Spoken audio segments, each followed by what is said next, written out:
Salam, selamat pagi saudara-saudari yang terkasih di dalam Tuhan Yesus Kristus. Selamat berjumpa kembali di dalam renungan pagi hari ini.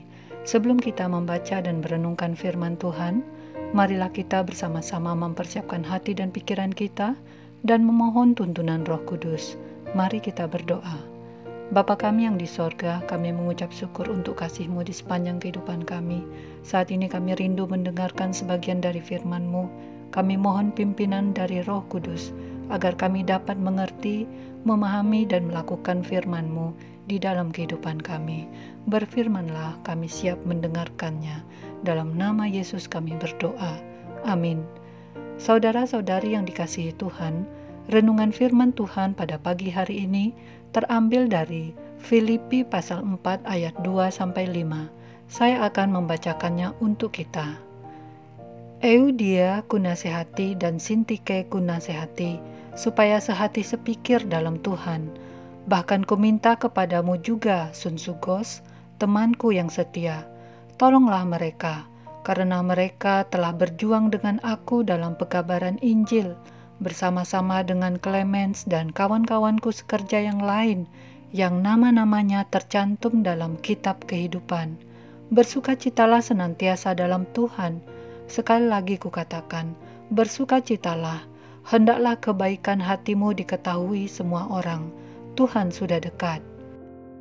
Saudara-saudariku yang terkasih, judul renungan pada pagi hari ini adalah Jadilah Pembawa Damai.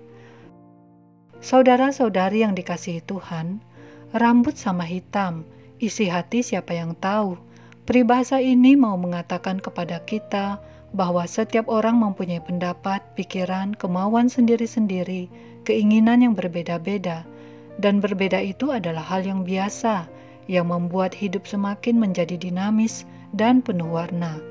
Tetapi tidak jarang perbedaan pendapat menimbulkan selisih paham dan cenderung menjadi sebuah pertikaian. Dikala hal tersebut muncul di dalam kehidupan pribadi kita, atau tatkala kita melihat terjadi pertikaian di antara sesama kita, apa yang kita perbuat? Adakah kita berusaha untuk mengusahakan perdamaian? Ataukah kita lebih lagi menjadi pengeruh suasana, menjadi pemecah belah, dan pembawa fitnah? Saudara-saudari yang dikasihi Tuhan, di Filipi, Rasul Paulus mendapatkan perlawanan saat mengabarkan Yesus adalah Raja yang sejati. Setelah kepergian Rasul Paulus dari sana, para pengikut atau jemaat Filipi kerap mengalami penganiayaan, tetapi komunitas tetap hidup. Dari dalam penjara, Rasul Paulus mengirimkan suratnya untuk jemaat di Filipi melalui Epafroditus yang datang diutus oleh jemaat Filipi untuk mengunjunginya dan memberikan persembahan kasih kepada Rasul Paulus di penjara. Dalam suratnya, Rasul Paulus mengungkapkan terima kasih dan tetap memberikan pengajaran, penguatan, juga nasihat. Rasul Paulus meminta agar jemaat tetap hidup di dalam kasih Yesus, dan khusus menyebutkan nama Eudia dan Sintike yang sedang berada dalam konflik. Rasul Paulus menasehati mereka untuk mengikuti teladan kerendahan hati Yesus, agar menjadi sehati dan sepikir di dalam Tuhan. Bahkan ia meminta bantuan Sunsugos agar menolong mereka mengakhiri pertikaian atau konflik yang terjadi. Saudara-saudari yang dikasihi Tuhan, Rasul Paulus memberi contoh bagi kita dalam hal membawa damai. Walaupun ia berada dalam penjara, ia tetap berusaha untuk mengusahakan perdamaian bagi sesamanya yang sedang bertikai atau dalam situasi konflik. Sebagai orang yang membawa damai, orang tersebut tidak akan tenang bila melihat adanya ketidakdamaian atau tidak ada damai. Orang-orang seperti ini akan berusaha mencari cara untuk mendamaikan dirinya atau sesama yang sedang bertikai. Itulah yang dilakukan Rasul Paulus ketika mengetahui adanya pertengkaran di antara sesamanya, di antara jemaat. Saudara-saudari yang dikasihi Tuhan, sebagaimana salah satu ucapan bahagia dari khotbah Yesus di bukit yang tertuang di Matius 5 ayat 9 berbunyi demikian. Berbahagialah orang yang membawa damai, karena mereka akan disebut anak-anak Allah. Maka jika kita mau melakukannya, yaitu menjadi pembawa damai, itu berarti kita melakukan pekerjaan sebagai anak-anak Allah. Kita sedang melakukan pekerjaan yang dilakukan oleh Allah, karena kita tahu bahwa Allah adalah sumber damai sejahtera yang telah berinisiatif mendamaikan dirinya dengan manusia yang berdosa. Dan sesungguhnya Allah jualah yang mendamaikan pertikaian di antara manusia dengan manusia.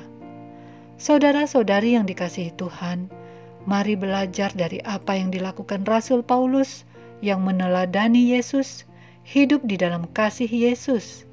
Kita bersama mau menjadi pembawa damai di tengah-tengah kehidupan kita.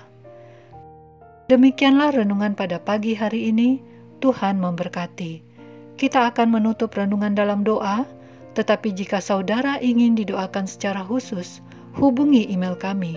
Kerinduan kami agar channel ini menjadi berkat bagi banyak orang. Mari kita berdoa. Bapa Sorgawi, Bapa yang penuh kasih, terima kasih atas firman-Mu bagi kami pada pagi ini. Engkau kembali mengingatkan kami agar kami menjadi orang yang mampu menjadi pembawa damai. Tolonglah kami agar dapat menjadi seperti yang Engkau inginkan ini. Pada kesempatan pagi ini, kami kembali mau berdoa untuk seluruh umat-Mu, para hamba Tuhan, dan seluruh pemimpin gereja, juga para pemimpin negara. Berkati dan sertailah kami semua dalam melaksanakan tugas dan tanggung jawab. Bapa, sebentar kami akan melanjutkan aktivitas kami kembali. Kami percaya bahwa di dalam tuntunan-Mu, maka apa yang akan kami kerjakan akan membawa sukacita pada akhirnya. Sertailah kami dan terimalah doa kami ini yang kami panjatkan hanya melalui nama Tuhan Yesus Kristus, Juru Selamat kami. Amin. Saudara-saudari, mulailah harimu. Kiranya kasih dan anugerah Tuhan senantiasa melimpah di dalam kehidupanmu. Muliakanlah Tuhan di dalam setiap aktivitasmu, dan jadilah saksi hidup bagi firman-Nya.